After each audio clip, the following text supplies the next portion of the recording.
अरे पानी बिच ना लहर मारे जवानी पानी बिच ना लहर मारे जवानी पानी बिच ना।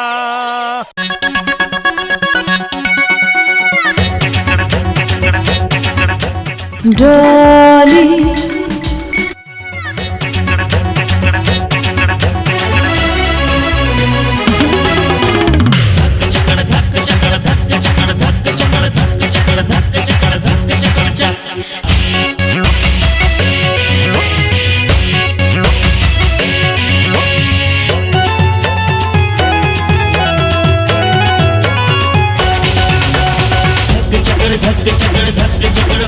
मुंह बंद कर लो ना, मक्खी घुस जाएगी।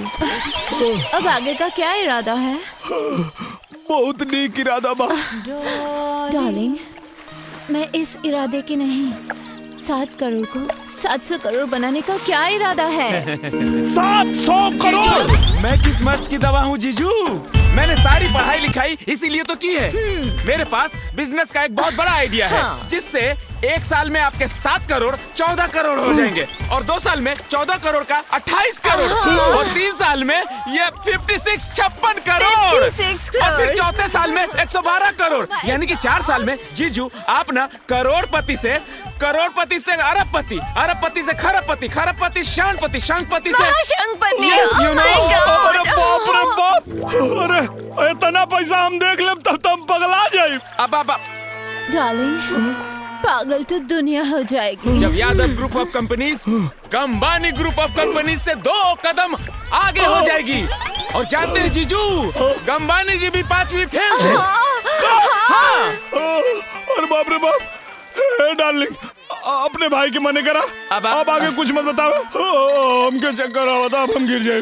नो जीजू, गिरने का टाइम नहीं है, नोट गिनने का टाइम है। तो मैं इस प्रोजेक्ट पे कल से काम शुरू कर देता हूँ। हाँ तो फाइनल। डार्लिंग, तुम्हारे अकाउंट में 7 करोड़ तो आ ही गए होंगे। लाओ चेकबुक हमको दे दो, चेकबुक। जा। क्या हुआ? What happened? अरे चेकबुक तो हम लेबे ना कहीं। अरे कबो जरूरत ना पड़ल। अब अच्छा, कोई बात नहीं, कल हम सब लोग तुम्हारे गांव चले जाएंगे। अरे चेकबुक लेने। अब हमार मतलब तू लोग कहाँ परेशान होबा, हम जाके लिए आइब ना। अभी तो हम बाथरूम जाता नहीं, बहुत जोर से लागल बा। गो। वाह भैया, क्या घुमाया इस देहाती गवार को। मैं न कहता था बहना कि लकी का दिमाग लकी के लक से भी 2 कदम आगे चलता है। इस बंदर को बस इसी तरह गुलाटी खिलाते रहना बहना। देखना, मैं इसको ऐसा घुमाऊंगा बहना, ऐसा घुमाऊंगा बहना, ऐसा घुमाऊंगा बहना। अरे कोई बचाओ, भैया को तैरना नहीं आता।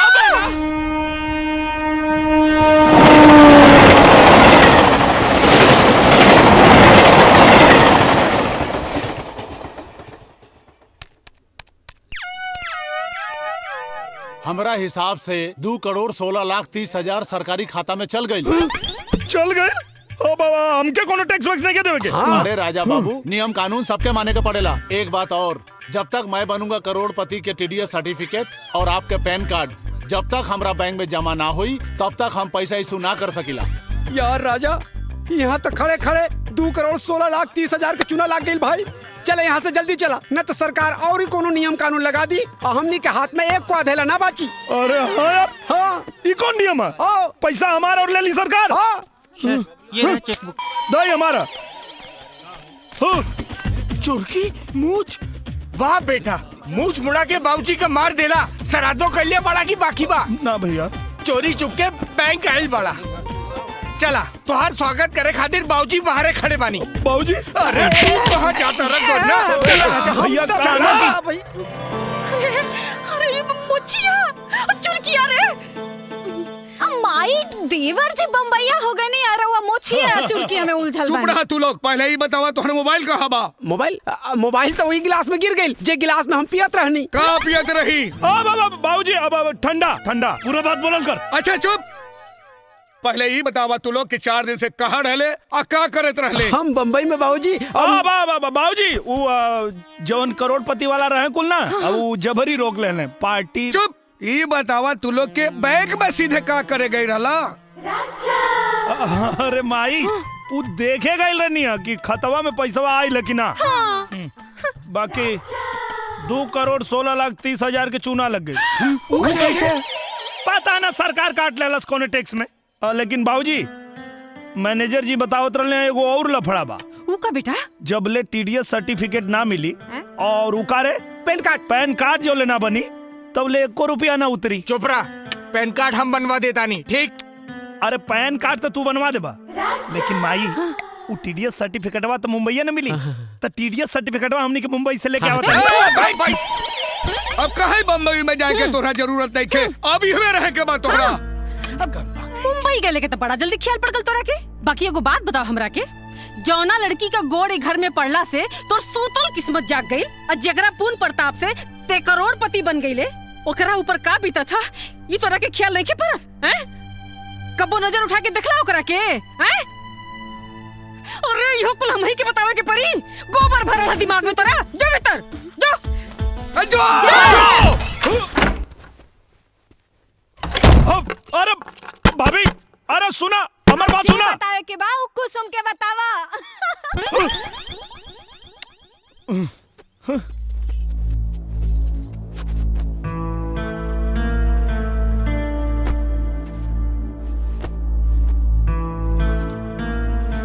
अरे ई का करता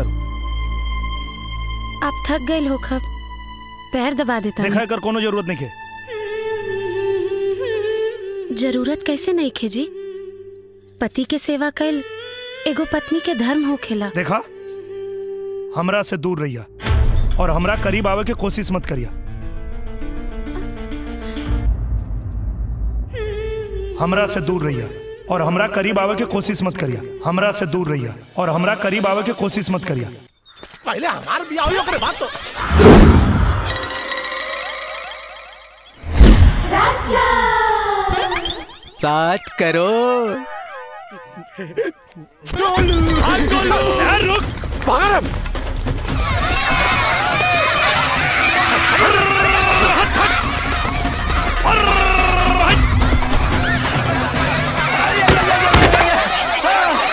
हम नहीं की भाग सकत भाई। भाग देखा तानी कितना भाग।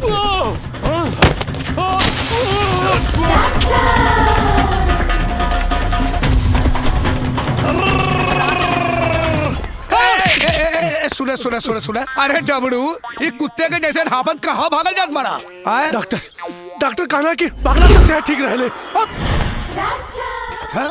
अरे राजा ई का बात बा भाई, ये ले भाग रहल बा, तू ये ले भाग रहल बारे। रोज योगा करी ले ना भाऊजी। हाँ मिठाई इनके खियावे के रहला करोड़पति के तो खाते नहीं खा। अच्छा अच्छा, अरे तेरे भागे का कौन बात बा। अरे चल ला ला आवा खा ला। शर्मात काहे बड़ा आवा मिठाई है, खा ला। पहिन ला अब मतलब खा ला। डबड़ू आवा कौन आवा, पैदल ये जैसे आवा। जायदा। अरे तू ना चंदा अपने सबूत के आवता गलती हो गई भैया, गलती हो गई। ठीक है ये राजा जल्दी आवा, हमें डबरुआ के पकड़ के रखनी है। जल्दी आवा राजा राजा छोड़िए आजा। अबे रुक।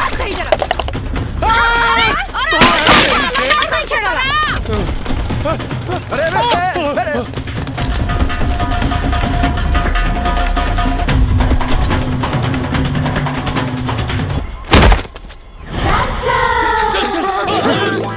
कारे कहाँ छुपल बकान चपड़ा? एकरा के ना मालूम ना हमरा के। झूठ बोल बे। अरे हाँ, फोन बाद में उठाइए, बता। बच गइल रे। बोल ना मालूम झूठ बोल बे। कसम से ना मालूम। गोलू कसम खाते ही भैया बतावा नहीं तो तोनिए की लती आई। ए चाची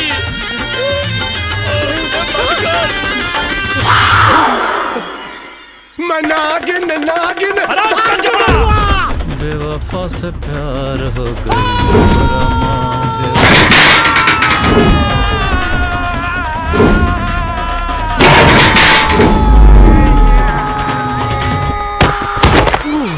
बच गई नहीं भाग कहाँ भाग में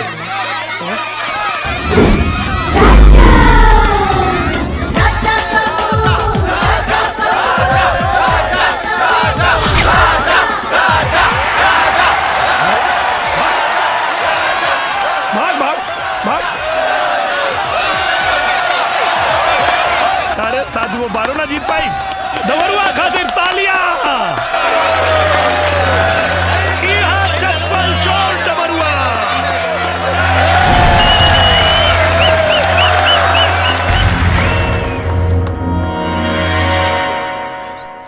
कुसुम देवर जी तुझसे कुछ काला हनका ये बात के तो दुख बा दीदी, वो हमसे कुछ कहबे न करेले। अच्छा अब समझ में आई, पागल कहीं का। देखा देवर जी नया सोच के नया जमाने के हवन, आ तू उनका सामने ऐसे 5 मीटर का साड़ी लपेट के रहबू तो कैसे कुछ कही है? तो के उनका सामने अपन जलवा तो देखा वहीं के पड़ी। हाँ समझ लो, हाँ समझ लो कहा। अबे गोदना आज डाली के बहुत याद आवता यार। अबे धीरा बोला, अगर कहीं बाबूजी के बात के भनक लग गई तो तहार खटिया खड़ी अब बिस्तर गोल हो जाई। अबे चुप कर, जब बोली तब कुछ उल्टे बोली।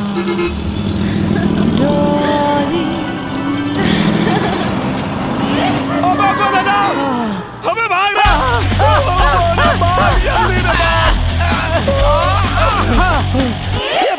लेकिन हमने भागत काहे बानी? अरे भाई डॉली वहाँ आ गई यार। का डॉली? देखो भाई मजाक मत कर यार। अरे यार मजाक नहीं की करो, जोन बस गई है ना वो मैं अब अपना आँख से निकली है। अरे गजब हो गई, अब का हो यार। हे भगवान, ए गोदन तू कहत रहे कि तोर माई बाप 4 धाम के यात्रा पे गइल बाड़े। हाँ, त काहे? अपना घर के चाबी निकाल। चाबी? अबे यार चाबी निकाल जल्दी, शॉर्ट कट मार के जल्दी बस स्टैंड पे जो। Bus stand? और डाली केहू से कुछ पूछो ओकरा पहले ओके लेके हमरा घर, यानी तोरा घर यानी हमरा घर जल्दी लेके घर तो हर घर तो हमरा तो कुछ नहीं के समझ में आता भाई। चाबी दे जल्दी जो। हाँ ठीक है, जल्दी लेके आ। रुको।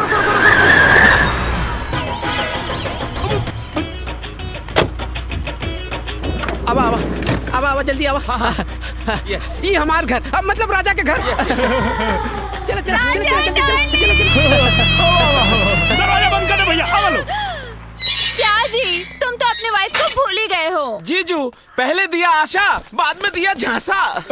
अरे ना ऐसा कोनो बात ना। गुदना से पूछा, अजय याद करता नहीं है ना? तो फिर मुंबई क्यों नहीं आए? देखो तुम्हारी याद में मैं आधी हो गई हूँ। का ना हम तावाई वाला रहनी, लेकिन पैसा में ना मिलल ना, पैसा ना मिलल। अच्छा जबले TDS सर्टिफिकेट ना मिली और उका कल जाला रे पेन कार्ड, वो दोनों मिली तब पैसा मिली, और जैसे पैसा मिले हम मुंबई आ जाए। तू लोग चलो लोग। जीजू तब तक हम लोग भी यहाँ रहकर इंतजार करते हैं। यस। अब अरे ना ये गांव देहात है ना, तो यहाँ बहुत धूल माटी उड़ेला। हाँ तो तू लोग यहाँ ना रहे पैबा लोग। अब पैसा मिली तो हम लेके आ जाए ना, तू लोग यहाँ रह के क्या कर बा लोग। सही बात चलो मुंबई वापस चला। जब आप यहाँ रह सकते हो जीजू, तब हमारी बहना क्यों नहीं रह सकती है? और जब हमारी बहना रह सकती है तो ये लकी क्यों नहीं रह सकता? जब लकी रह सकता है तो ये जैकी क्यों नहीं रह सकता? डार्लिंग, बेडरूम कहाँ है? बेडरूम अब लोग उन्हें तो बाथरूम बा, बेडरूम तो इन्हें। हाँ डार्लिंग, तुम मेरे आने की खुशी में इतने पागल हो गए हो कि तुम्हें ये भी याद नहीं कि बाथरूम कहाँ है, बेडरूम कहाँ है। बहुत ज्यादा खुशी हो रहा है। आई भाभी जी, हम बाथरूम बेडरूम दिखा दें। दिखा दे। डार्लिंग, मुझे बहुत जोर की भूख लगी है, कुछ बनाओ ना। कुछ बनाओ ना। भाभी जी आओ ना। आओ। जीजू बहना को ना पालक पनीर बहुत पसंद है। अभी भक्त तोरी पालक के। थैंक यू जीजू। पालक पनीर पसंद, आज मुसीबत के याद के नहीं आज आ गए। हे भगवान। दुल्हन तू खाना काहे नहीं खिलुआ बहले? माई अरे घुमंतुआ के चक्कर में ते अपन खून काहे जराव तरी बिटिया? सवेरे से साँच हो गई, ओकर कहीं पता चलल हैं? अरे का भाई का बताई कि का भाई, हम तो ओकरा से परेशान हो गल बानी जी। ई लेकी सवेरे से अन्न का दाना नहीं डलले मुंह में हैं?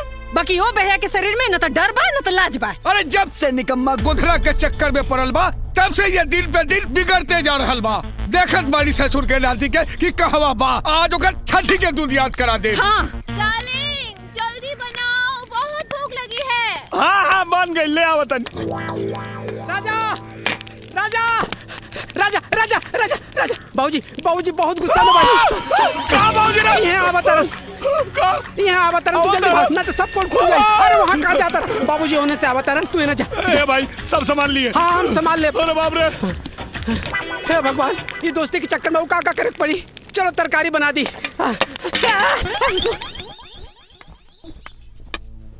कहाँ रहले हरे? हम तोहरा के खोजत खोजत हरान रहल बाड़ी। बहू कब आइल हई? बाबूजी अरे ससुर हम तोहार ब्याह ई खातिर कैली कि तू सुधर जाबे। अरे तू सुधरबे का, उल्टे तू और बिगड़ल जा रहल बाड़े। एक बात कान खोल के सुन ले राजा, अगर तोहरे कारण हमरा बहू के कुछो भइल तो तोहार हाथ गोर तोड़ के घर में बैठा दे। निकम्मा कही के दिमाग खराब करके रख देलस। अरे रमेश के भाई बिना मतलब डांटत रहे। पाँव लगी भौजी। ओ अरे आलू पालक की सब्जी, ई सब्जी तो राजा के बहुत पसंद बा। और लाई ना लेके आई। हाँ हाँ सब्जी सब्जी लाई ना। ले आवा ना, इहो खा ले। हाँ ले आवा। करे तू यहाँ आके खाना खा रहा। तू यहाँ आके खाना खा रहा बाड़ा है? वहाँ मुंबई वाली भौजी पूरे गांव में खरमंडल नांदे जात रहली है। हाँ हम उनका के बड़ मुश्किल से मना के अब बाहर से दरवाजा में कुंडी लगा के आई नहीं है। तू जल्दी करा नहीं तो सगरो खेला गड़बड़ हो जाए। ए भाई तनी जो न जाके संभाल भाई जो। हम कुछ ना कर सके नहीं समझ ला। तू जाना तोहार काम जाने। हाँ हमरा के ऐसा लगा था कि तुम्हारी डबल ड्यूटी के चक्कर में एक दिन हमारा टट्टी निकल जाए। जल्दी आओ। ए सुन ना, ए गोदन, ए गोदना, ए गोदन। अब अभी ना खैले ही चल गिल देखा।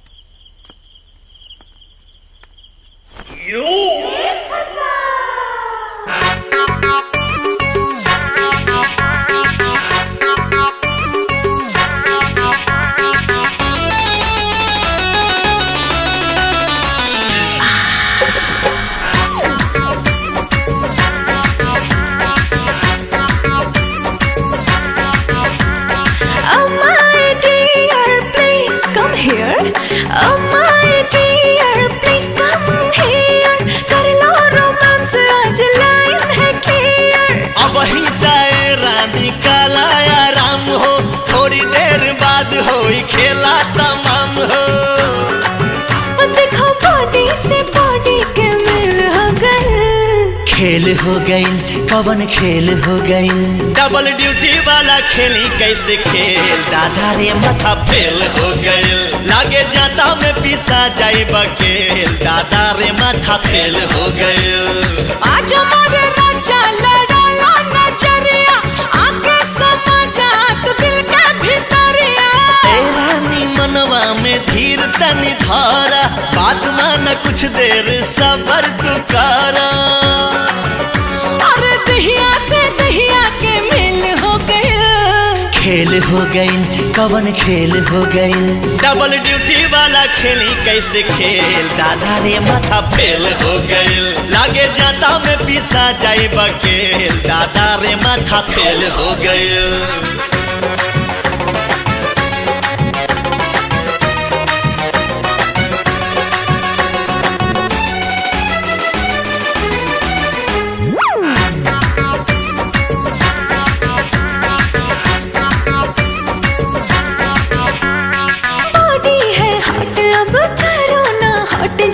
इंजन मोहब्बत का करो इसे काट जी। रात बाटे बाकी हो बात बाटे बाकी। सजिया पे कुल्ही खुर्रा भात बाटे बाकी। छनके लचूड़ी खनक जाला कंगना। सुर हो सिंगार खोजे प्यार तो हर सजना। अरे भागे लो ऐसे जैसे जेल हो गए। खेल हो गई हो कवन खेल हो गई।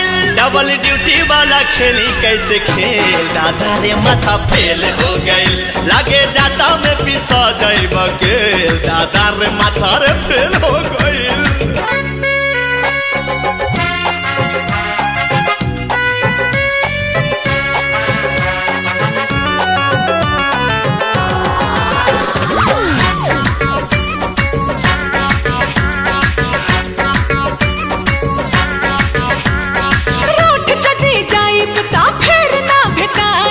कितनो बोलई बाना कहिया में आइब हारू सबूत बहिया में तान ले हब तो होके किस लेके करवा में बांध ले हब तो होके ना जाने कैसा तू है हसबैंड बाहों में आ जाओ कर दो ट्रेंड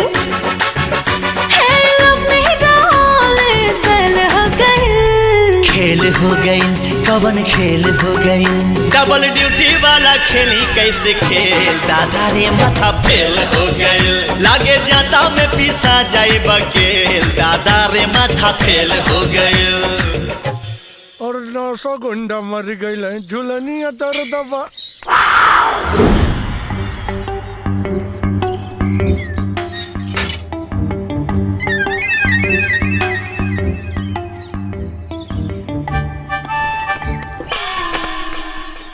गोदना के घर से रजवा चोरी छुपे काहे जाता कुछ तो लफड़ा 80, 81, 82, 83, 84, 85, 86, 87, 88, 89, 90, 91, 92, 93 गोधन तो अपने घर पे होगा तो ठीक है लेकिन तू लोग के बड़ा सुखा पंखी लगा I am lucky and he is my friend Jackie. Yes. गोधन अरे गोधन अपने घर पे होगा बताया ना अरे पर ये गोधन का ही घर है क्या हुआ भैया अरे ये क्या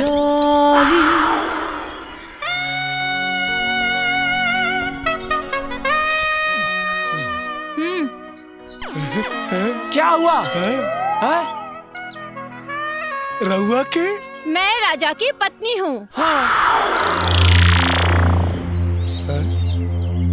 रहुआ राजा की बीबी है तू क्या ए दुल्हन जी माँ जी बड़की दुल्हन से कह दा कि तरकारी लेके आवे हम काट देता नहीं ए घुघरू जी मालिक रमेश के भाई हाँ हम तनी खेते में जात बानी अच्छा जी आई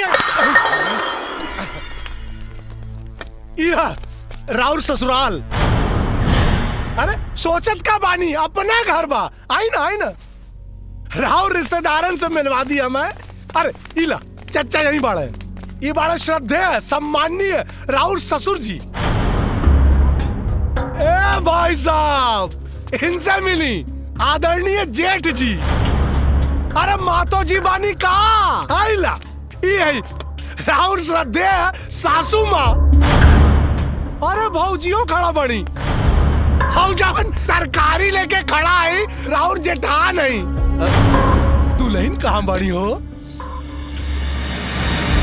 अबला सबसे खास रिश्तेदार राउर सौतन कुसुम देवी कुसुम देवी कुसुम देवी कुसुम देवी कुसुम देवी अरे रुका ला इनकर परिचय हम आप लोगों से करवाइबे ना कहीं दी तो सुनी ई है राजा बाबू के पत्नी डॉली देवी मुंबई वाली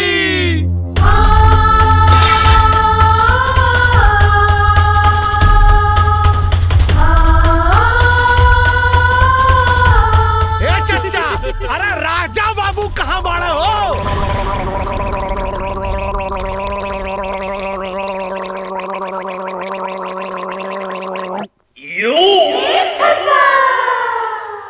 पक राजा बाबू रख ले दुगो मेहरारू मुंबई में शादी कैला सारू तू पी के दारू पक राजा बाबू रख ला दुगो मेहरारू मुंबई में शादी कैला ले अब समार कमीना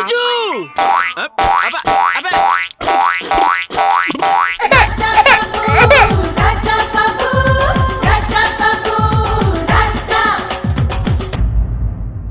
सरपंच जी, ई राजा जात बिरादरी गांव समाज के मुंह पे कालिक पोत के ऐसा घिनौना काम कैले बा कि शर्म के मारे शर्मिंदा हो जाए।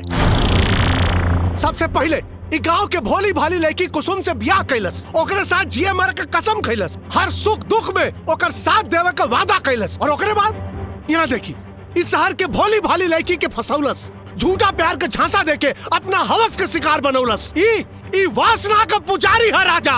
एक सिर्फ एक काम है, भोली भाली लड़किन के अपना प्यार के जाल में फंसा के उनका जिंदगी बर्बाद कैल। अरे ई राजा इस समाज के नाम पे कलंक है। ऐसा व्यभिचारी और दुराचारी समाज खातिर घातक होने, एकरा चलते सरपंच जी हमरे जैसन सीधा साधा नौजवान का भविष्य खतरे में बा। आप लोगन से विनती बा महाराज कि ये राजा के सिर्फ जात बिरादरी से ना, गांव समाज से मुंह करिया कह कहकर निकाल दे जाओ। ये सब झूठ हो, ये सब झूठ है सरपंच जी। ये हमारा बेटा के फंसावे के साजिश हो। दीनदयाल जी, पंचायत के काम में दखल अंदाजी मत करी। का सही हो का गलत हो, एकर फैसला पंचायत करी। डॉली, तोहार राजा से का संबंध हो? राजा मेरी बहना का पति है। तू चुप रहा। ई पंचायत हो, सवाल जकरा से कल जला जवाब भी वह देला। डॉली, जवाब द। मैं राजा की पत्नी हूँ। एकर का सबूत हो कि तू राजा के पत्नी हो? चेक लकी। ये है सबूत।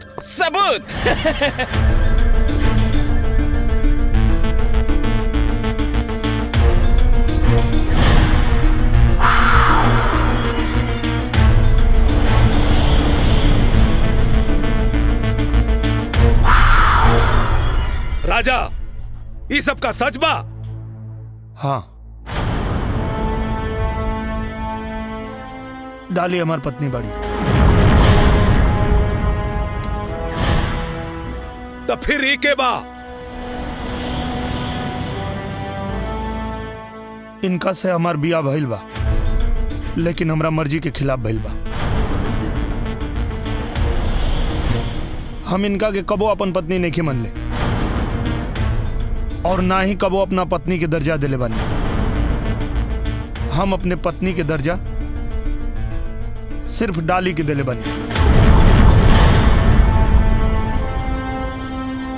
कुसुम, अब तोहार का कहना हो? ई सच बात बा सरपंच जी। ई आज ले हमरा के अपन पत्नी न मन ले, लेकिन हमरा मन मंदिर में पति के रूप में यह समाइल बाणे। यही से जो ना चीज में इनकर खुशी बा, वही चीज में हमरो खुशी भी बा।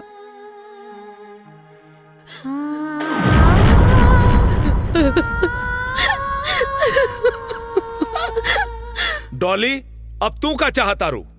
मैं राजा को हमेशा के लिए अपने साथ लेके जाना चाहती हूँ।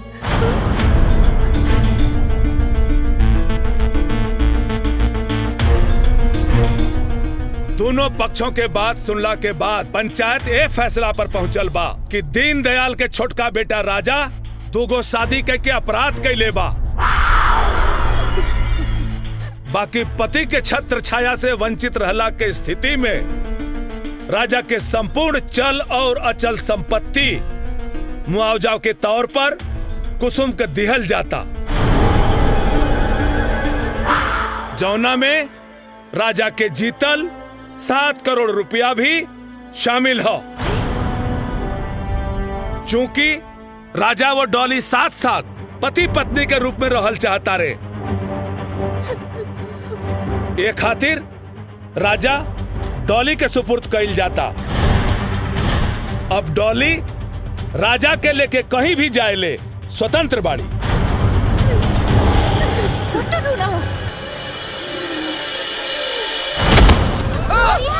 भाई, रमेश का भाई, रमेश का भाई, जल्दी हो,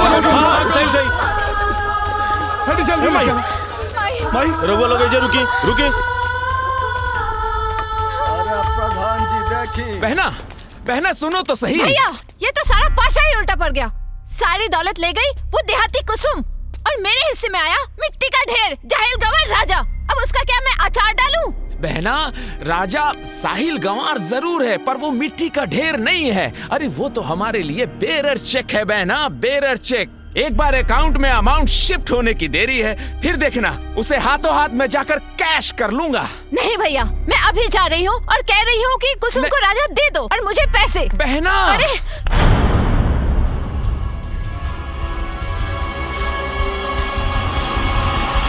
कुछ तो करना पड़ेगा ना, वरना ये राजा नाम का बोझ जिंदगी भर सर पे ढोना पड़ेगा। तुम चिंता मत करो बहना, कोई ना कोई रास्ता निकलेगा जरूर, क्योंकि लकी के लक से भी 2 कदम आगे चलता है बहना। लकी ये सब छोड़ो, पहले ये चल के देखो वो ओल्ड लेडी जिंदा है या मर गई। मर जाए तो ज्यादा अच्छा है। आओ बहना, चलो। आओ। Excuse me. आओ। डॉक्टर साहब, माई के का भइल? अब माई की तबीयत कैसन बा? अब का हाल बा डॉक्टर साहब? देखा लोग, उनकरा के बहुत बड़ा सदमा लागल है, और राजा खास तौर पे तू ई बात के ध्यान में जरूर रखिया कि उनका दोबारा सदमा ना पहुंचे, वरना उनकर जान भी जा सकेला।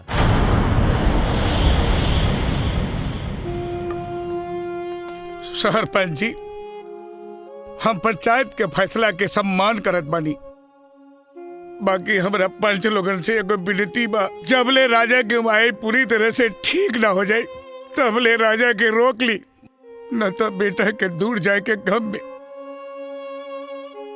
उस सदमा बर्दाश्त न कर पाई और मर जाई।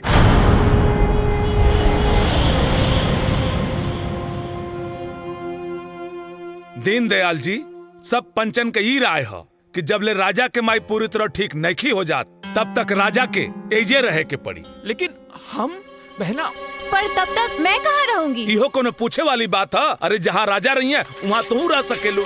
का दीनदयाल जी मंजूर बा ना? ठीक बा, तो आई चली कागजी कार्रवाई पूरी कर ली जा। चले पंच लोग। माई के लेके तू घर आ जाइए। ठीक बाबूजी। पक चिक पक राजा बाबू, चल गई लो कर जादू। जे भइल से भइल, अब गुस्सा थूक दी और ये पीठ ठंडा। एक बात बताओ, अगर ते हमारा जगह रहते तो क्या करते?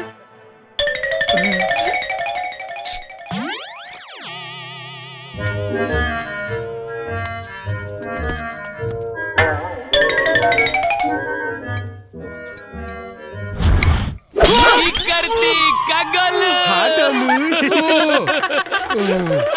अरे कारे हमारे कपार फोड़ देते कारे।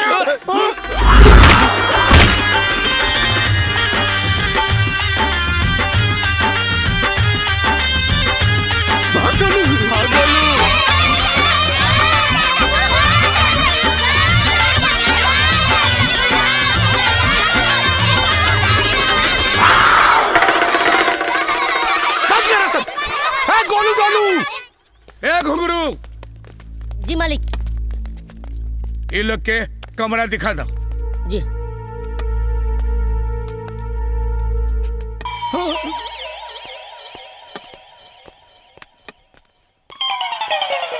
डॉली। अबे सुना नहीं, मालिक ने कहा 2 कमरा दिखाने के लिए। हाँ कहले तो हूँ मैं। तो सोच क्या रहा है बे? मालिक रवालों के वास्ते ये दोनों कमरा दिखाओ कहले। हाँ बाकी हम सोचता नहीं रवालों के वास्ते दोनों कमरा ठीक ना होई। अच्छा। और रवालों के तो बड़का बड़का होटल में रह करत हो ना। तो अगर हमको से बड़का वाला रूम दिखाई ता। ब्रदर, नौकर तो मालिक से भी ज्यादा समझदार लगता है। हाँ यार, ए सुन, ऐसी कोई जगह है क्या यहाँ पे कहीं? ओकरों से ज्यादा बढ़िया। चला, खाना भी हाथ से खाए की जरूरत नहीं के, देख जाए मुँहे में।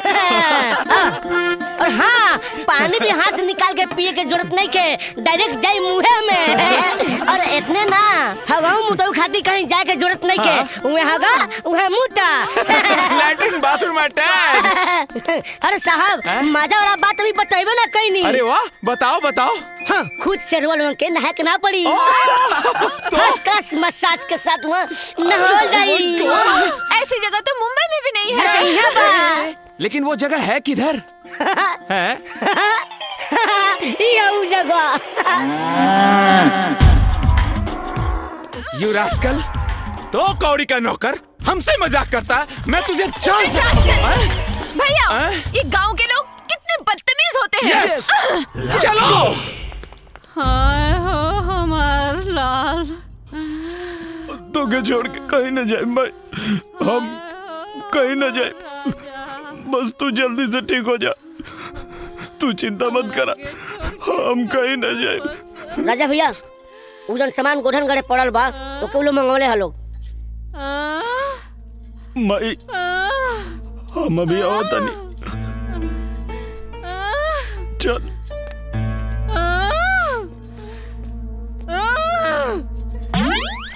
माई देखा लोगन, देखा नहीं ना वो चकचनहरी की एक बुलावा पर दो मिलावट पहुंच गल, जुआड़ कहीं के। अरे बिटिया बिटिया रोवा जिन, अरे तू का बुझता रू हम बीमार बनी? अरे ना रे पागल, हम एकदम ठीक बनी। देख हमरा के कुछ नहीं के भइल।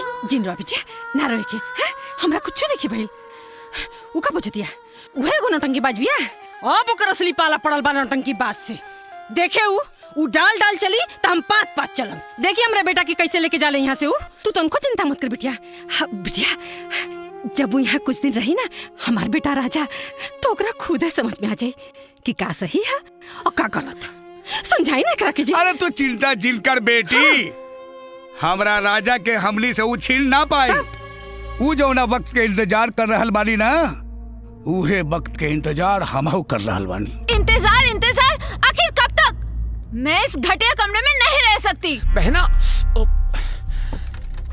बहना, जब तक पैन कार्ड और टीडीएस सर्टिफिकेट नहीं आ जाता तब तक हमें यही रहना पड़ेगा बहना। अकाउंट में एक बार अमाउंट शिफ्ट हो जाए बहना, फिर देखना हम उनसे सौदा करेंगे और कहेंगे राजा बाबू लो और पैसे हमें दे दो। फिर देखना बहना जिंदगी भर ऐश करोगी बहना, ऐश ही ऐश। डोली खूब बल लगा के पड़ जा। हेलो जीजू। हेलो। ए घुघरू एगो बोरा बिछा दा। बहू जी बाबूजी। ये कुकरन के भी खाना देना। जी। हेलो, आई एम नॉट कुकुर, I am lucky and he is Jackie. Yes, हमने क्या खास मेहमान के कुकुरे कहा जाला। Okay Very then nice. I am lucky कुकुर, ही इज जैकी कुकुर। बैठ कुकुर। Okay thank you. ओके। हाँ, बहुत जोरों की भूख लगी है, जल्दी से मुझे खाना दो। हमने के यहाँ आदमी का खाना खैला के बाद औरत खाना खाली सब पहले ना। What rubbish! भूख किसी का इंतजार नहीं करती। ए लड़की, Excuse me, मैं लड़की नहीं, आपकी बहू हूँ। जोर जबरदस्ती रिश्ता जोड़ने की कोशिश मत करा। हाँ। मेहमान बारू तब मेहमान बन के रह।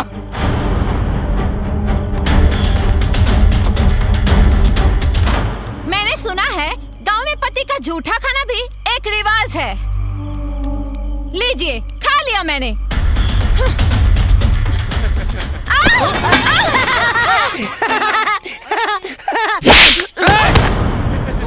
मेहमान बारू देख कर तभी ना कि तू जोर बदतमीजी करबू वहाँ बर्दाश्त कर ले। ए बहू। जी बाबूजी। कल से ये लोग के खाना ना बनी, ये लोग अपन खाना खुद बनाई और खुद खाई और साथ में ई होकलिए के साथ खाई। निकम्मा कहीं की। हाँ हाँ बना लेंगे। हाँ। जैकी चलो, कल से अपना हाथ जगन्नाथ।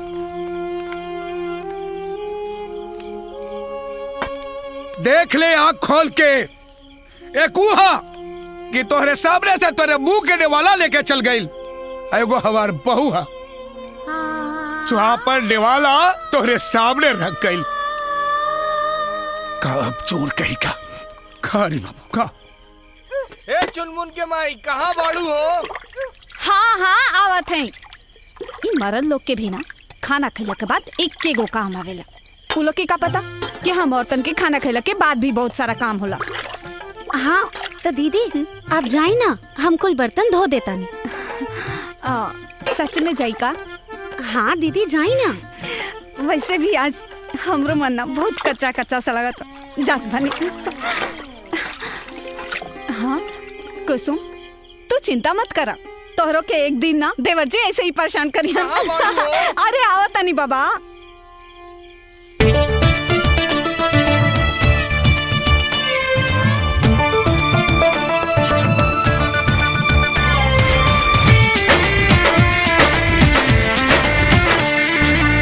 सबके गेहूं खा के सुत गइल वैसा जनावा छोड़ न कलाई धोले बेदो बरतनावा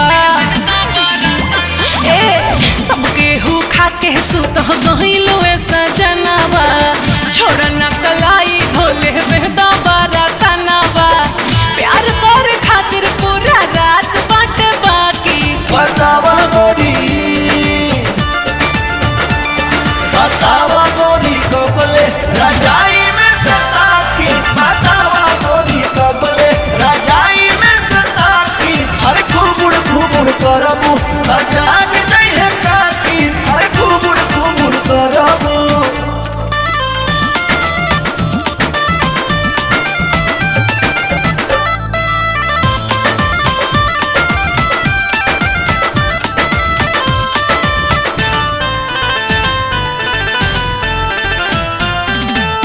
बजे के बाद टाइम होला खाली पति के छोड़ा कुली काम आजा बिना दिया बत्ती के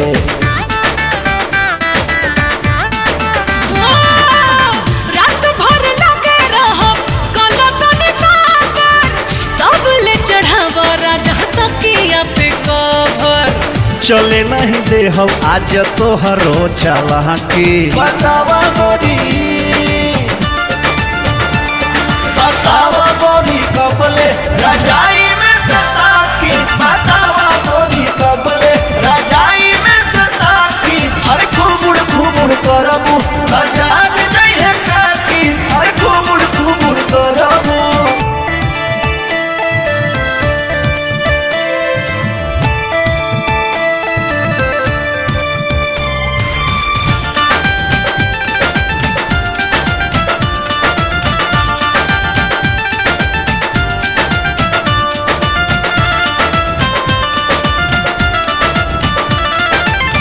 छोड़ा कुली काम रानी रहो हमरे पास हो ताहरा से दूरी नहीं होता बर्दास हो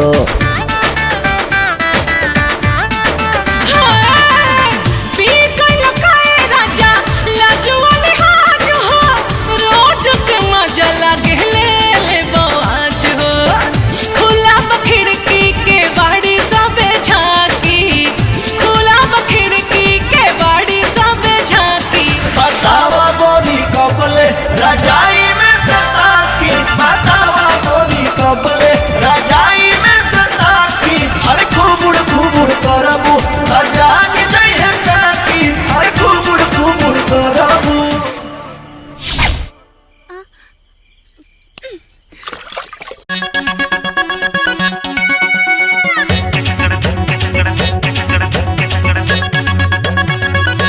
दादा ये देखा नहीं की चाची के अरे बुढ़वा देखी का राजा राजा आगे नहीं बाबूजी का बन बाबूजी ईसा कहा रे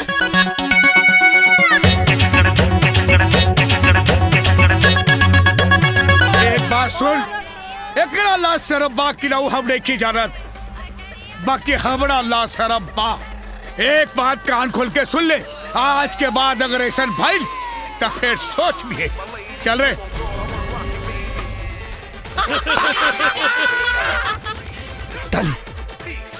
डली इस सब का हो रहल बा दिखता नहीं है क्या? एक्सरसाइज कर रही हूँ। अरे तो ये छतवा पे जगह मिलला और कहीं ना जगह रहला। क्यों? यहाँ पे क्या बुराई है?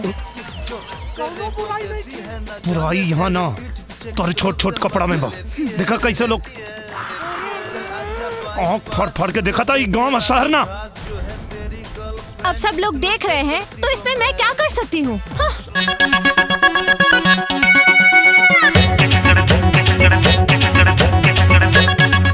सुना डार्लिंग, अब तो के क्यों घूर घूर के देखी तो हमके अच्छा लगी। चला ना है?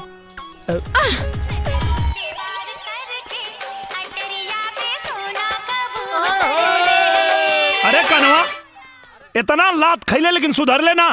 अरे हमरा के छोड़, जबन तू मेहरारू के चक्कर में तू बिसाता रहे ना, आपन सोच।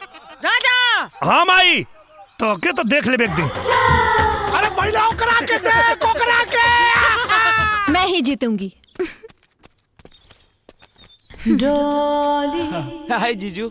हाँ जोकर। यप। खाना बनाओ सब सामान लेकर रख दल बनी, जाके खाना बना लो लोगन। भैया जाओ। मुझे खाना कहाँ बनाने आता बहना? जैकी मुझे भी नहीं आता लकी। अब राजा तुम्हें तो बहुत अच्छा खाना बनाना आता है। हाँ? जाओ ना प्लीज। हाँ ठीक बा ना। हाँ हम बना देता नहीं। खेला लो।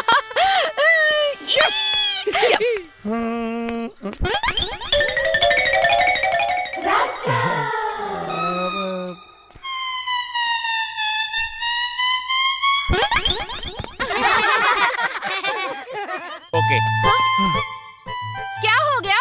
अब वो आज एतवार है ना, तो आज हम खाना ना बना सकेला। चुनमुन। जी दादाजी। अब तरी तू जा। ठीक बात दादाजी। हाँ डॉली आंटी आपको खाना बनाने नहीं आता है ना? नहीं, मुझे खाना बनाना आता है। नहीं आता है? मुझे खाना बनाना आता है। तो फिर जाओ बना के दिखाओ। ठीक है, मैं तुम्हारे लिए और तुम सबके लिए खाना बना के दिखाती हूँ। हाँ?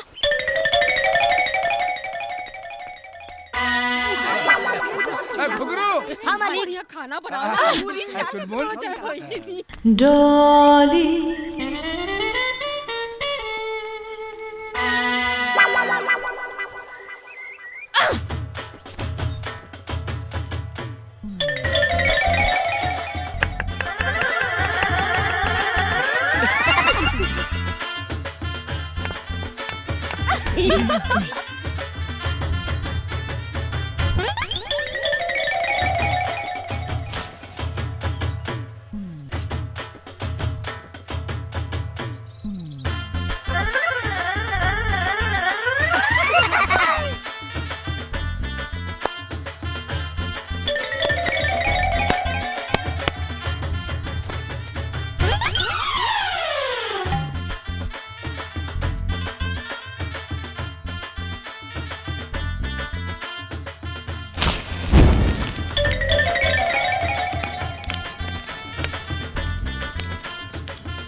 देखा तू लोग। डॉली। अरे चुनमुन, अब तोरे खातिर चॉकलेट लेवे चलब। डॉली।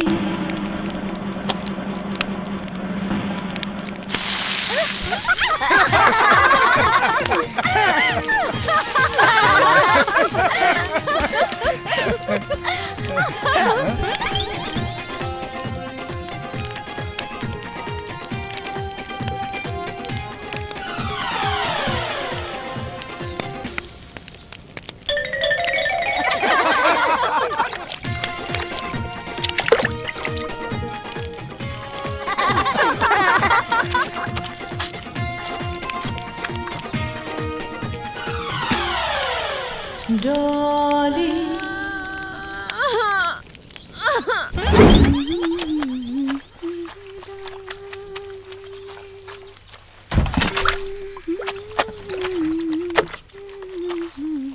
छी, हाउ डर्टी! कितने गंदे लोग रहते हैं यहाँ पे। हाँ, कुछ गंदा लोग घर में आ गइल बड़ा, ऐसे घर अपवित्र हो गइल बा। तई भइला कि गोबर से लिप पोत के पवित्र कर लिहल जा।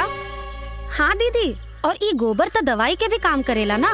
एकर महक से दिमाग के गंदा कीड़ा कुल मर जाला। कितनी घटिया सोच है तुम लोगों की। जानवर का लैट्रिन लेके हाथ से फैला के पूरा गंदा कर रहे हो घर। तुमसे तो बात करने में भी घिन आ रही है, जाहिल कहीं की। बड़ी आई बताने वाली। जा जल्दी से जा। अब तुमके तो हम बतावतानी कि गोबर का चीज होखेला। चुनमुन,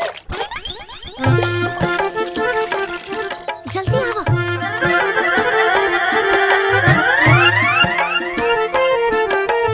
चलो चलो।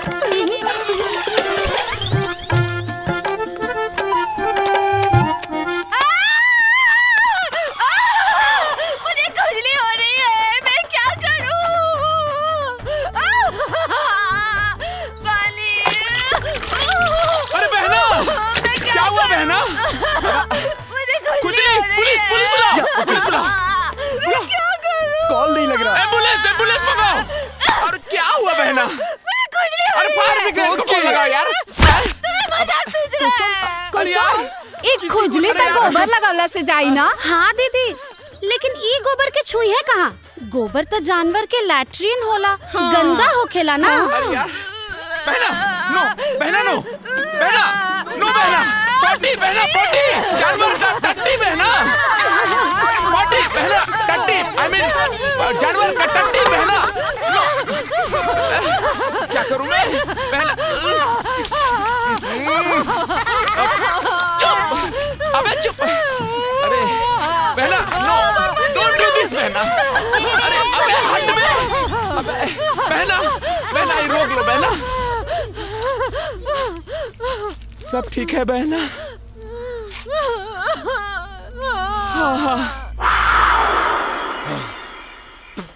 उस्ताद अंग्रेजी दारू बा नीट पीहे तो कलेजा जल जाई। अरे कलेजा तक कब से जरत है गोलुआ। ये कलेजा तो तब ठंडा हुई जब वो रजवा के मुंह पे कालिक पुताई। ये कौन बड़ा मुश्किल काम बा। एक आइडिया आ गइल। अगर गड्ढा खन के पानी डाल के ओमे करिखा मिलाई के अगर तू रजवा को में ढकेल दा तो मुँह का पूरा शरीर करिया हो जाए। का गोलू? हाँ डोलू। उस्ताद जी। अरे कौना मनोज घड़ी में तोनी का बन चेला बनौनी रे। बड़ा मुंह रख। अबे करिखा का बात ना करतानी, हम बेइज्जती का बात करतानी। और ओकर बेइज्जती तो तब हुई जब बात ओकरा इज्जत पे आई। और ओकर इज्जत है शहर वाली।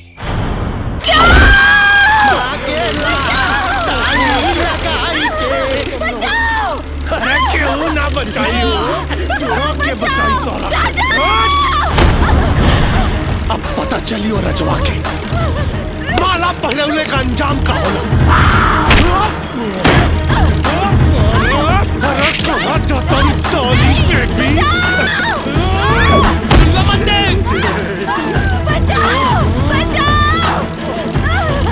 गोलुआ इस सहरिया वाले का खियावा न रे। मालूम नहीं के हम पता करो रे।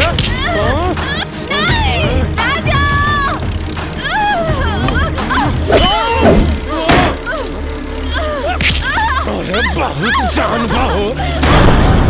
प्लीज मैं तुम्हारे आगे हाथ जोड़ती हूँ। अरे हाथ मत जोड़ा, आ जाओ आ जाओ। अरे तू तक कहाँ बारू हो? अब तो पूरी रास लीला बाकी हो। राजा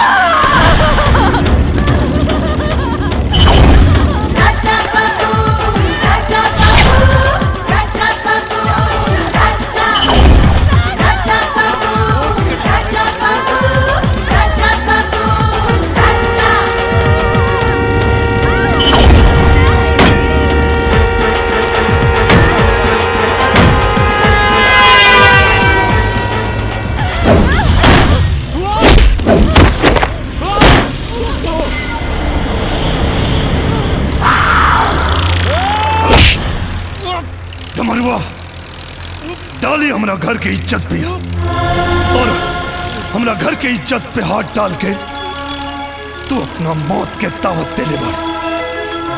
आज तोड़ा के जिंदा ना छोड़।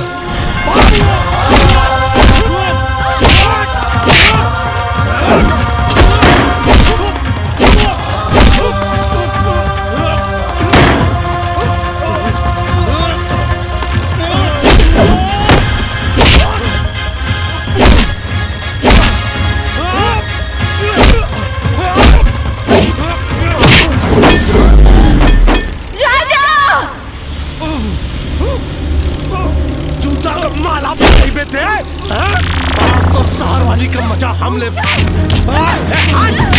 तो पहले ऊपर नीचे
यही रुक, अभी आवता नहीं, दिखाई ले तोरा के। रुक, भाग डुलुआ, भाग डुलुआ।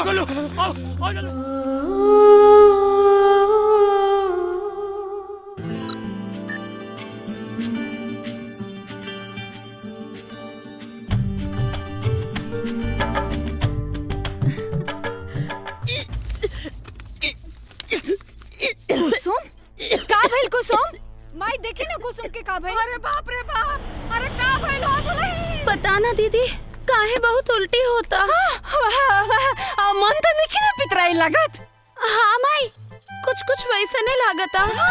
कुसुम खटाई खाए का मन तो नहीं ना करत? हाँ दीदी, खटाई खाए के तो बहुते मन करता। अरे केने बने जी? अरे सुरत नहीं, अरे वो दादा बने वाली बारी जी।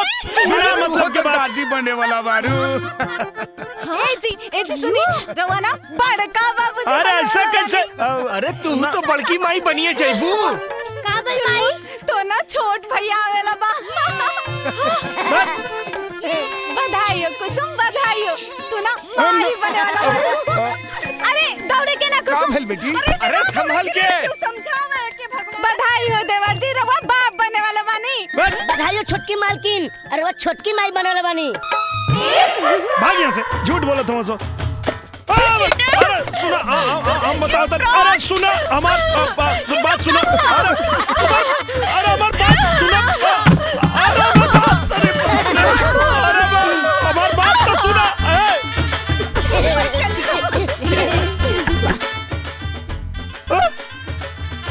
ऐसे कैसे माई बन गई? रमेश जी बाबूजी। एने आवा, खेत पर मजदूर आवे वाला बा, जाके सारा गेहूं कटवा लिया। बाबूजी हमरा के कृषि विभाग के ऑफिस जाए के बा। रहुआ एक काम करी, घुंघरुआ के भेज दी। अरे घुंघरुआ बाजार गइल बा। तो रहुआ चल जाई। अरे हमरा घुटना में इतना दर्द हो रहल बा, हम कैसे चल जाई? तब के जाई बाबूजी? अब हम कह जानी के जाई? बाबूजी हम चल जाए का? ठीक बा, अगर तोरा जाए के मन बता तो जा सकेला। ठीक बा, जाता नहीं। सुना, पूरा खेत कटवा के आई हा, एने ओने घूमे मत चल जाई हा। हम चाहता नहीं कृषि विभाग।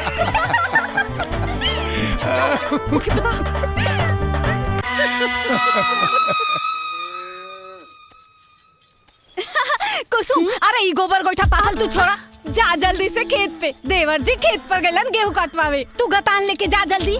देवर जी से अकेले में मिले के ए से बढ़िया मौका तो के ना मिली। उठसाहरी हरवे में बिया, का पता खेत का हरियाली देख के देवर जी भी तो के हरा भरा कर दे। जा जल्दी।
बनाइब तो के दिल में बसाइब हम। हाय मीठी मीठी बतिया प्यार के छतिया से लगब दिलदार के हो पूरा हाय जय है मोरा और मनवा पूरा हाय जय है मोरा और मनवा कि बोले जिया पिया पिया हो मन के पंछी उड़े आसमनवा कि बोले जिया पिया पिया हो।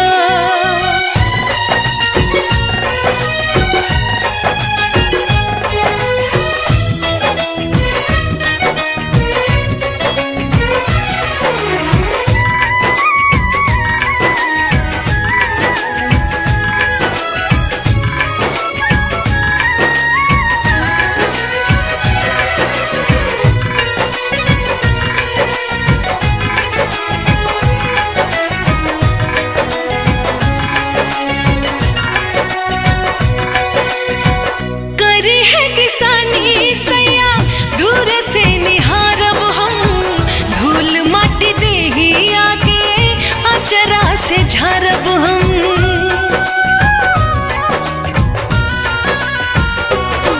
हाँ जिंदगी में तोहरा से दूर कब जाइब ना क्रिया खियाला कौनो वादा भुलाइब ना। सुख दुख बांटब हम साथ में रहे हाथ सजन के हाथ में हो दुगो दिलवा के होई हो मिलनवा दुगो दिलवा के होई हो मिलनवा कि बोले जिया पिया पिया हो मन के पंछी उड़े आसमनवा कि बोले जिया पिया पिया हो मन के पंछी उड़े आसमनवा कि बोले जिया पिया पिया हो।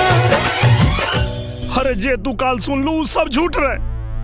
अच्छा ये बतावा, जब आज तक हम कुसुम के छुअबे न कईनी तो वो माई कैसे बन जाई?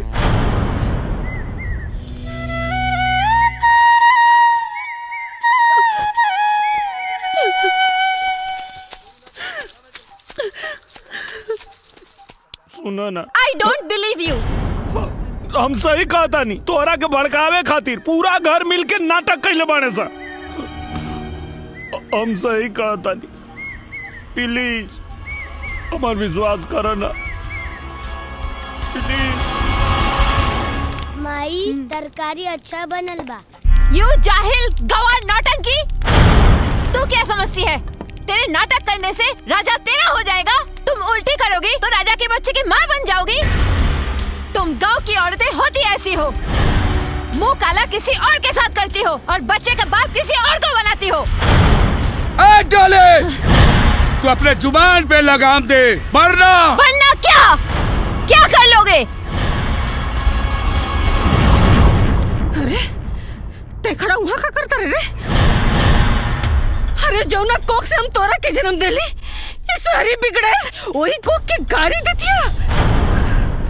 हम गांव वालन के बच्चलन कहतिया रे, और तोरा के कुछ बुझाते नहीं के? चुपचाप खड़ा बड़े, पगला गल बड़े का रे? डाली अपन कहल वापस ला और माई से माफी मांगा। माफी माई फुट। हाँ। आओ दीनदयाल, दीनदयाल। अरे समधी जी मत कहा हमरा के समधी, तू हमार समधी ना दुश्मन बड़ा दुश्मन। तू और तोहर बेटा हमरा बेटी के जिंदगी बर्बाद कर रहल बड़ा लोग। लेकिन याद रखा, हम तू लोगन के बर्बाद कर दे, फांसी पर चढ़ा दे पूरा खानदान के। बाबूजी खबरदार, अगर एकरा आगे हमरा घर वालन के कुछ कहनी है तो हमरा परिवार के खिलाफ एगो शब्द भी कहे के आपके कोनो अधिकार ना हो। लेकिन बेटी, ये लोग तोहरा साथे विश्वासघात कैले बा और तुम्हारी पति अपन दूसर शादी करके तोहार दुनिया उजाड़ रहल बा और तू कहत हो कि हम चुप रहे। हमरे घर के आपसी मामला है बाबूजी, और हमन के आपसी मामला के बीच में आपके दखल अंदाजी देवे के कोनो जरूरत ना हो।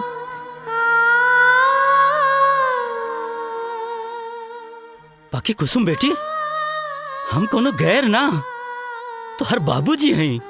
हाँ बाबूजी, आप हमार बाबूजी हैं, लेकिन जे दिन आप हमार कन्यादान कर देनी, वही दिन से हम ही घर के बहू हो गए नी बाबूजी।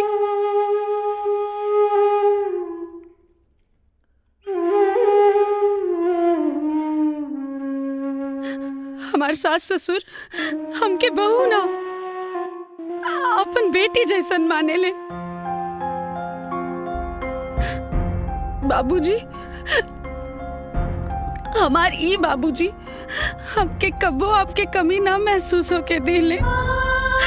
हमार जेठ जी हमेशा एगो बड़ भाई होके के फर्ज निभवलन, और जेठानी जी हमके अपन छोट बहन माने ली बाबूजी। अब रह गई बात पति के, तई जान ली बाबूजी, हम पिछला जन्म में जरूर बहुत नेक काम कैले हैं, यही से ई जन्म में हमके इनकरा जैसन पति मिले।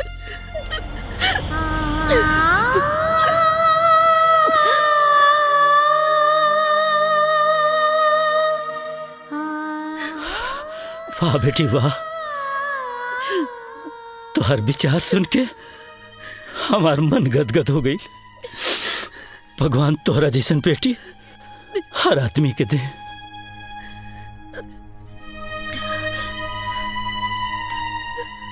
भगवान तोहरा के खुश रखे, सदा सुहागिन रखे, सदा सुहागिन रखे।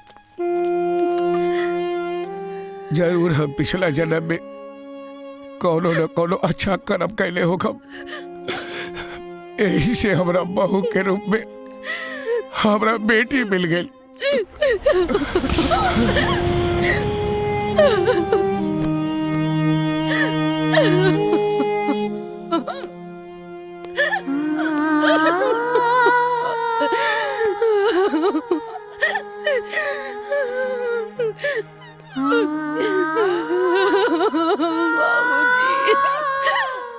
कुसुम,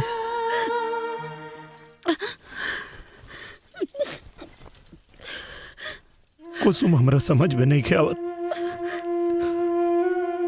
कि हम तो हर शुक्रिया कैसे अदा करी। आप ऐसा काहे सोचतानी?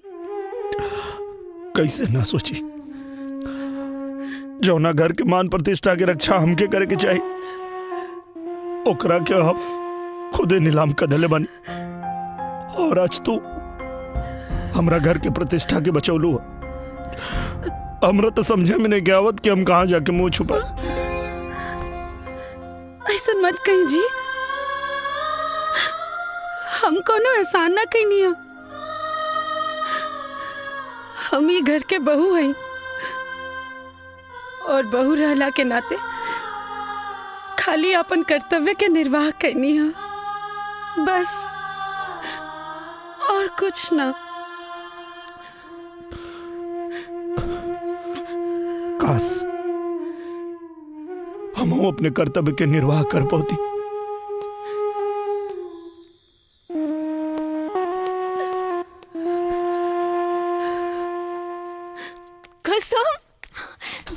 कुसुम, बधाई हो देवरानी जी, बधाई हो। कम से कम देवर जी के अपन गलती का एहसास तो भाई। खाली एहसास कैला से का होई दीदी, हम तो आज भी उनके खातिर पराये बानी। पागल कहीं के, जब सावित्री अपना पति का प्राण यमराज से छीन के लेके आ सकेली, तई सहरी का का औकात जे तोरा पति के तो से छीन सके। अरे हाँ, कल ना तीज का त्योहार है, तू खूब मन से भोले बाबा के मनैया, उ तोहार सुहाग तोहरा के जरूर लौटा दीहन। अब चला हंस जाता। हाँ जा तैयारी करा जा। डाली माई से माफी मांगा, माई से माफी मांगा।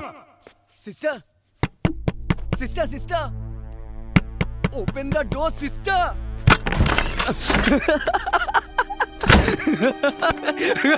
क्यों हंस रहे हो? अरे तुम सुनोगी तो तुम भी हंसोगी। क्यों? ऐसा क्या हो गया? अरे राजा को तुमसे छीनने के लिए वो लोग प्लानिंग कर रहे हैं, वेरी स्ट्रॉन्ग प्लानिंग। इन बेवकूफों को ये भी नहीं मालूम कि तुमको राजा नहीं सिर्फ मनी चाहिए, मन।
शिव शंकर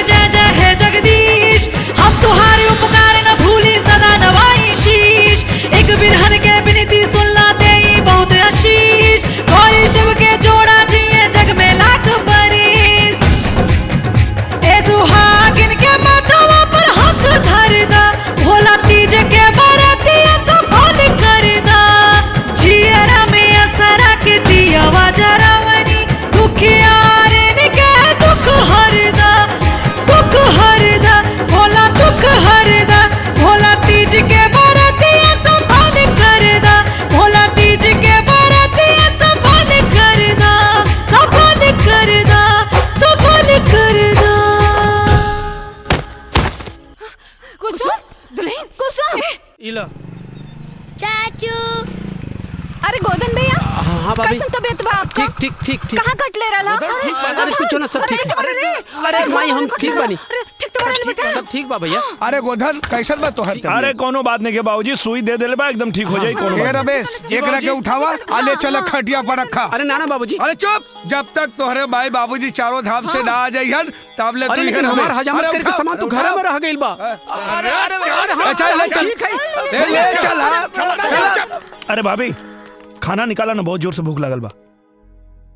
रउआ के कुछ होश खियाल बा? का भाई?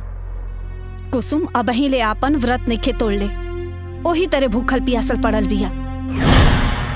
काहे? जैसे कि रउआ के कुछ पते नइखे कि जबले एगो तीज का सुहागन अपन पति का आशीर्वाद ना ले ले तबले व्रत ना तोड़े ले। लेकिन रउआ के का फर्क पड़े वाला बा? वो खाओ पियो चाहे ना खाओ पियो, जिए चाहे मर जाए, रउआ के वो देवता माने ले। लेकिन रउआ देवता ना, पत्थर है पत्थर। लकी भैया, लकी भैया, अरे आप आ गए? आप जल्दी अंदर आइए ना, मुझे आपको कुछ दिखाना है, प्लीज जल्दी आइए।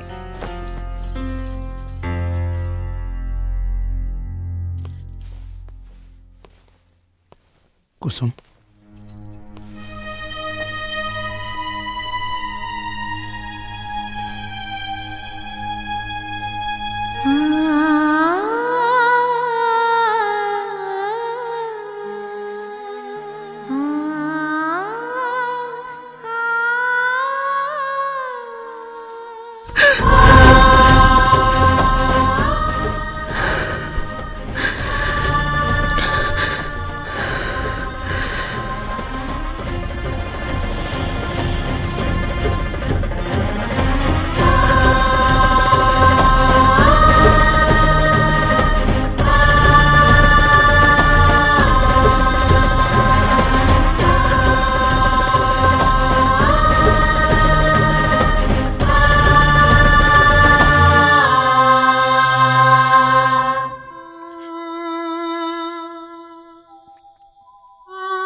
राजा, कहाँ हैं आप? ये सब का ड्रामा होता? हाँ का? जब पंचायत में एक बार फैसला हो गई तई खाना पीना छोड़ के का साबित कर चाहता रू?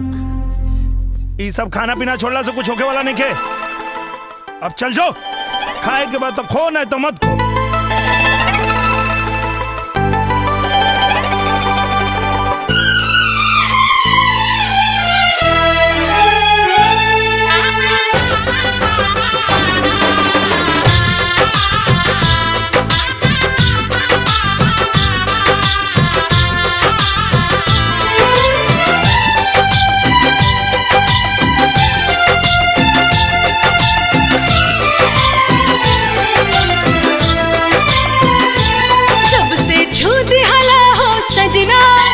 सजना सजना खन खन खन कल मोर कंगना,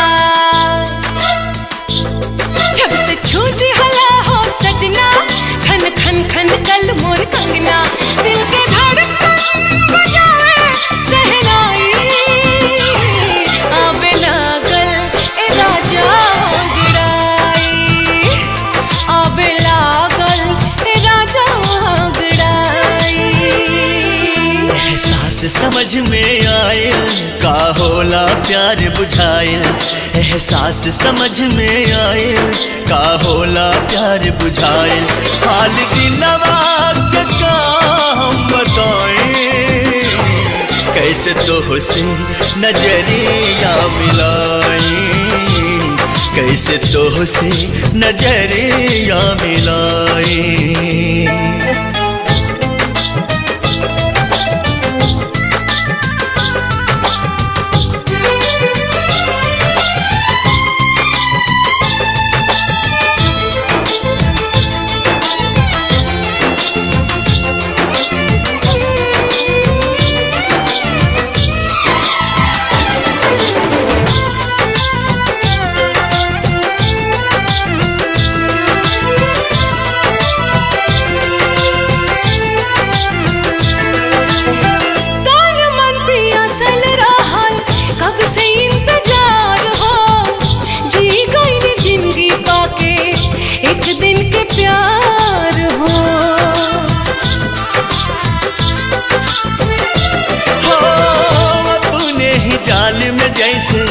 फसल बा पहेलिया बुझे नहीं पावे केहू नियति के खेलिया जिंदगी जाने कौन मोड़ पे ले जाए कैसे तो से नजरिया मिलाई कैसे तो से नजरिया मिलाई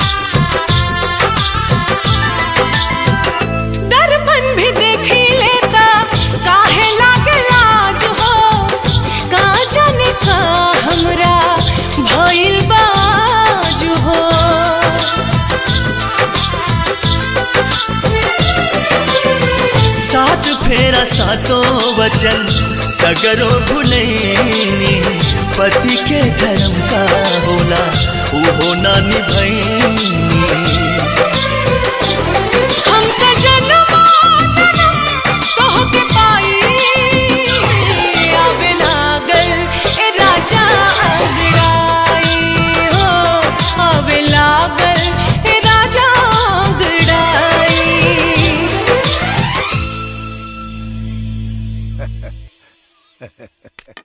टका टका टका टका टका टका टका टका। इश्क हुआ कैसे हुआ जैसे हुआ अच्छा हुआ ना मैं जानू दादाजी। ए राजा इला इका बाबूजी तोरे चेक बुक और ई तोहार टीडीएस सर्टिफिकेट और पैन कार्ड। अब खरा खरा मुंह का देखत तुम्हारा जा बैंक से सारा पैसा निकाल के लिया हुआ आज सीधे बहू के हाथ में देना। और हाँ ओकरा बात तू कहीं चल कौनो बात का चिंता नहीं की। और हाँ हमरा कहे से तू इतना दिन रुक गईला ओकरे खातिर धन्यवाद बाबूजी। वैसे भी देवर जी रउआ के तो हीरोइन जैसन बेहरारू चाहत रहल ना। देखी भगवान राउत सुन लेलन और रउआ के तो हीरोइन दे देलन। हाँ बेटा हम हो एकदम ठीक बानी। डॉक्टर कहना है कि कोनो दिक्कत ना है, अब तू बेफिक्र होके जा सकेला।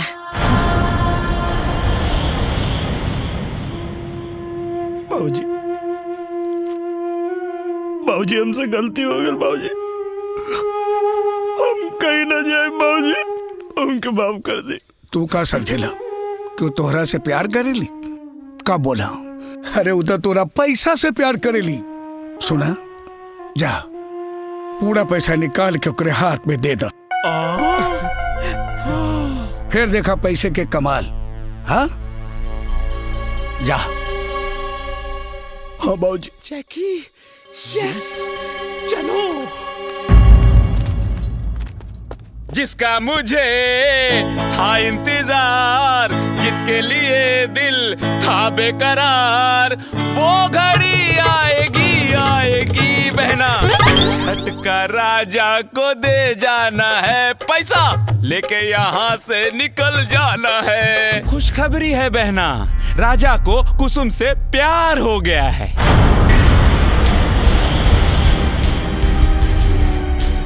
अब पैसा तुम्हारे पास खुद ब खुद चलकर कदमों में आने वाला है बहना। नहीं भैया मुझे पैसा नहीं राजा चाहिए। ये क्या बोल रही हो बहना, तुम्हारा दिमाग तो नहीं खराब हो गया है? मुझे राजा से प्यार हो गया है। क्या? अगर दौलत रहेगी बहना तो ऐसे सैकड़ों राजा तुम्हारे कदमों में होंगे।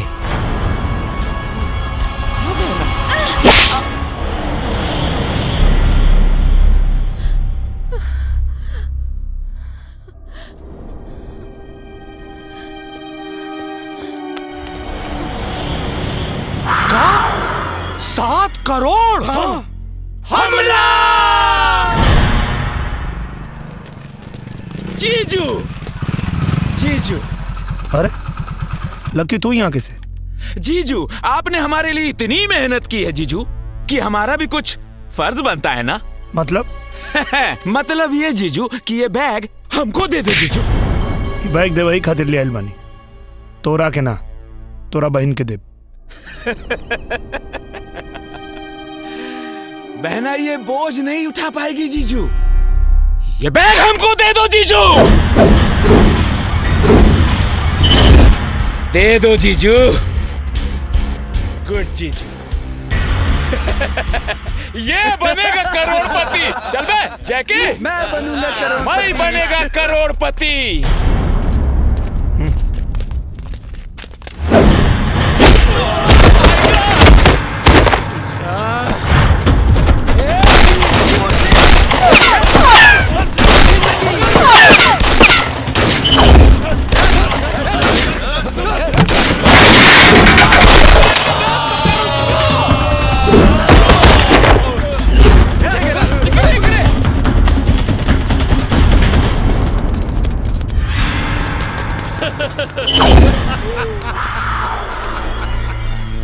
कहा भैया कहा? अरे इतना भारी बोझ लेके कहाँ भागत आ रहा है? ए डोलू गोलू, अरे राजा बाबू का तनी बोझ हल्का करा सन रे। जा साथी हाथ बढ़ाना, एक अकेला थक जाएगा, मिलकर बोझ उठाना। साथी पकड़ लेनी,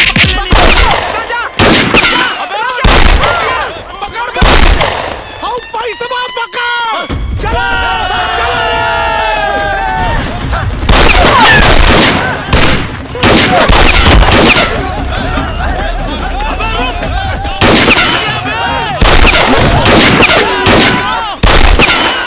बच गई।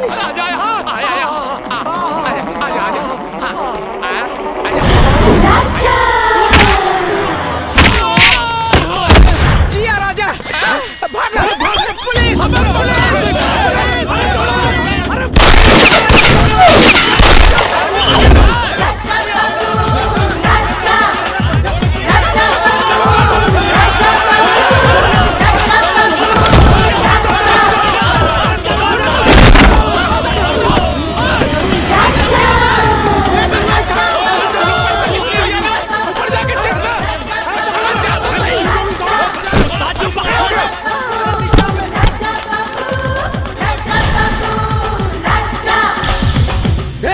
पकड़ो उसे।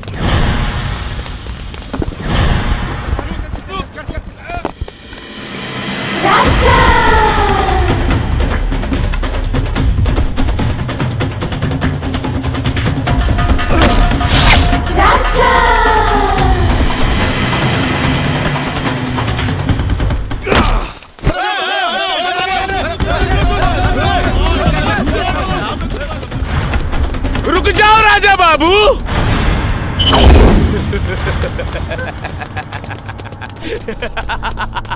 लकी का लक लकी से भी 2 कदम आगे चलता है राजा बाबू, समझे क्या?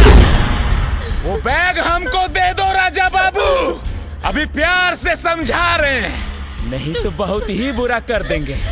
गर्दन काटू क्या? अरे पगला गल बड़ा का करोड़ रुपया दी कुसुमिया खातिर? ये तो खुदा चाहता कि एकरा जिंदगी से दूर चल जाई। ना डमरू, पहले हम अंधा रहनी, असली हीरा हमारे घर में रहे, और हम ये कागज के नोट के पीछे भागत रहनी। लेकिन अब हमारा आँख खुल गई बा, कुसुम के आगे ये रुपया के कोनो मोल नहीं के। लकी, हमारा धर्मपत्नी के छोड़ दे। ये ले भाई। हाँ राजा बाबू, हाँ आ जाओ आ जाओ, हाँ दे दो राजा बाबू, हमको दे दो, हाँ हमको दे दो राजा बाबू।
चोट तो नहीं तू ठीक तो बड़ा ना। माई हम ठीक बनी। राजा ई बैग ओकरा के दे दा जे एकर मालकिन हा।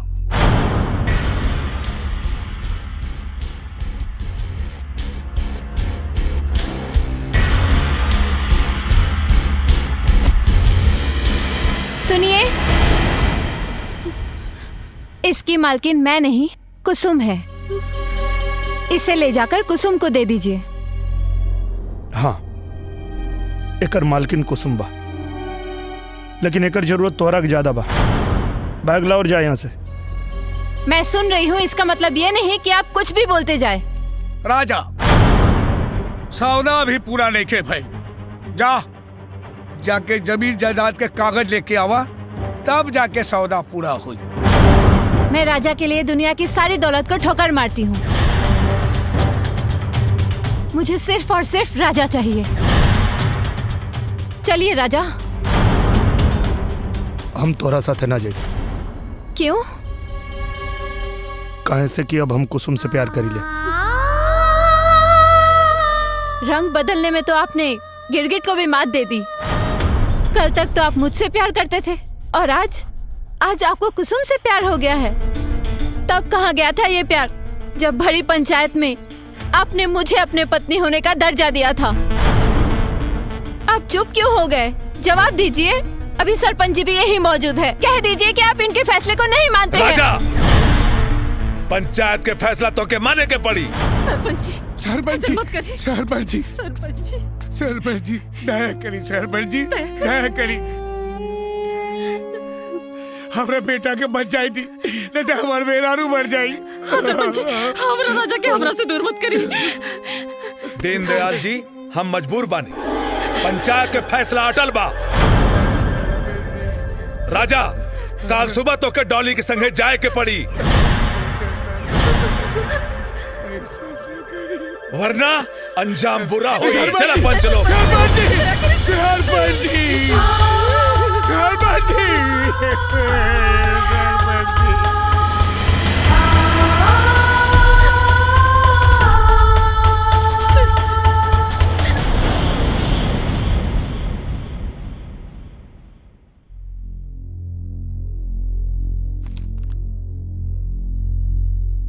माफ कर दो।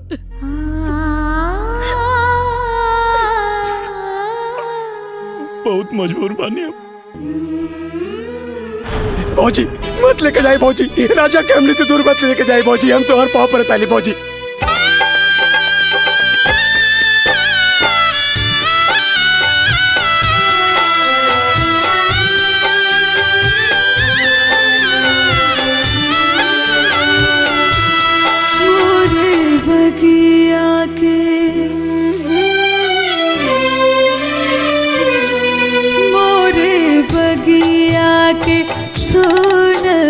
सुगनवा सुगनवा कहवा उड़े रे चलने हो मोरी बगिया की सोन सुगनवा सुगनवा कहवा उड़े रे चलने हो।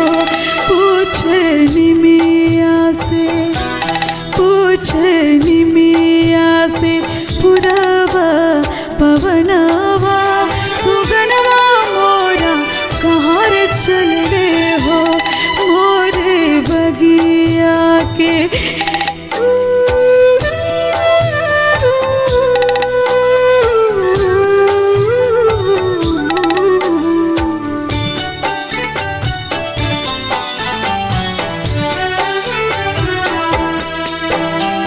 बाबूजी दुआरे रोवे मैया आंगनवा, बचवा पुकारे सुआढ़ा। तुलसी के चौरा बैठल रोवे दुल्हनिया, रोवे सगरो गहुआ जवा, रोवे सगरो गहुआ जवा। छन छन छछनेला, छन छन छछनेला भीतरे पर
कैसन जिंदगी में,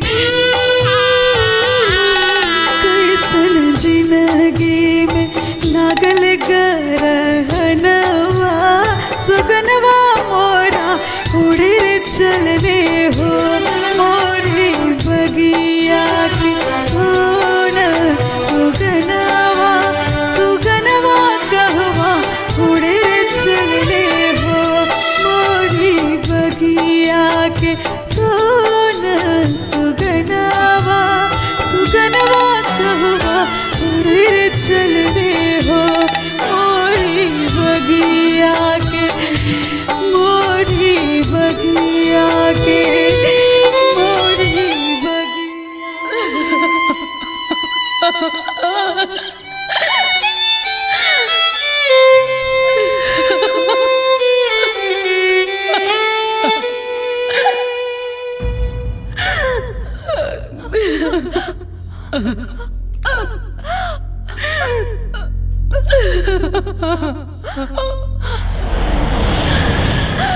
उठो बहन,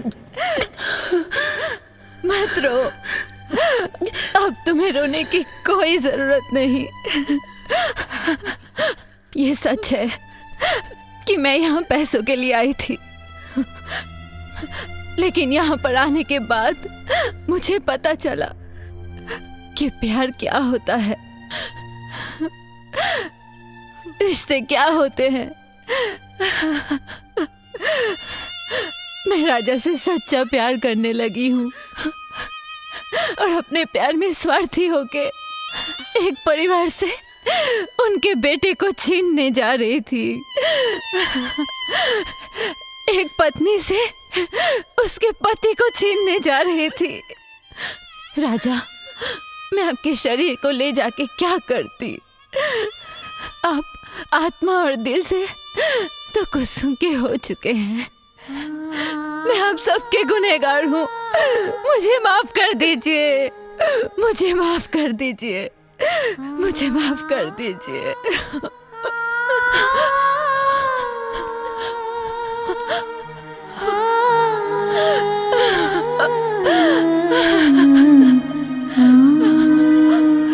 बेटी, बाबूजी, बाबूजी। नहीं बाबूजी, आज मुझे जी भर के रो लेने दीजिए।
सजना खन खन खन कल मोर कंगना,